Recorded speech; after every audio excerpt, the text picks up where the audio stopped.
50 years ago tonight, the Manson family spread terror across Southern California.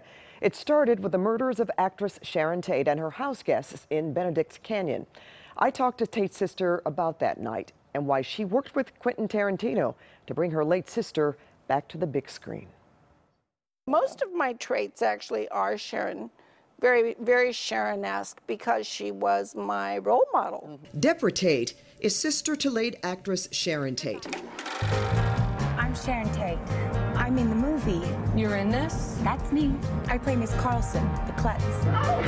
Recently, with Debra's blessing, director Quentin Tarantino wrote Sharon's life persona into his new film, Once Upon a Time in Hollywood. Debra says actress Margot Robbie captured her sister's essence perfectly. Debra was on set for the filming of Margot Robbie's scenes. I wanted that visit to go on forever. You know, I didn't want the movie to end. I wanted to have access to the current version of Sharon. And that was the closest that you've ever gotten to that? Yes. Yeah. Sorry. No, don't apologize.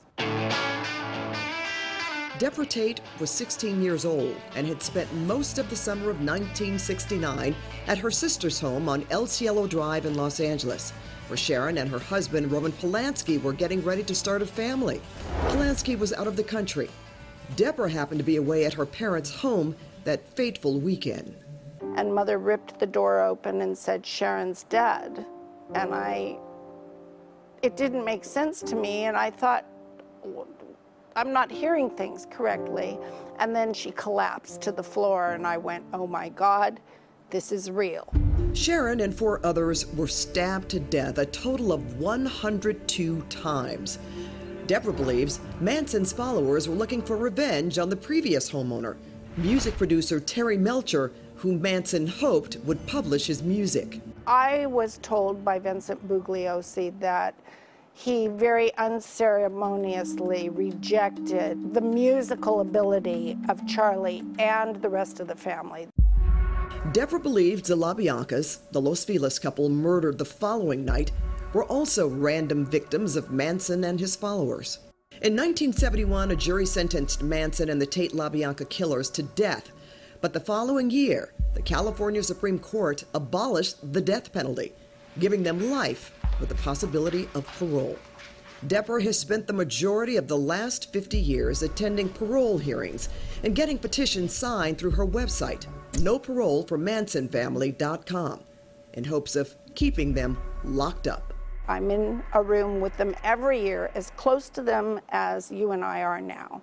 You hear the psych reports. I've read every scrap of material all the way back to their trial. They are still dangerous individuals. Do you think that a new generation of Manson followers are spawning? You do, I know it.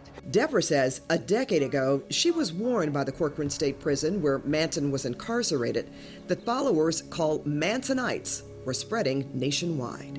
I'm very fearful for the influence and what kind of message is being sent to our children today if we let these core killers out of prison.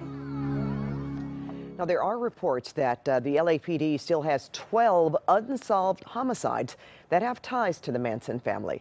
Tomorrow at 5 o'clock, we'll talk to Manson prosecutor Stephen Kay about one of those cases, the mysterious disappearance of a defense attorney during the murder trial. It's really fascinating. It really is. And wonderful to hear from her. Oh, Sharon is doing the best she can. I just really enjoyed meeting her and looking at all those wonderful pictures of her sister Sharon and her family. And she said she has been to every parole hearing, and she will continue for as long as she lives. That's for sure. So we wish her well.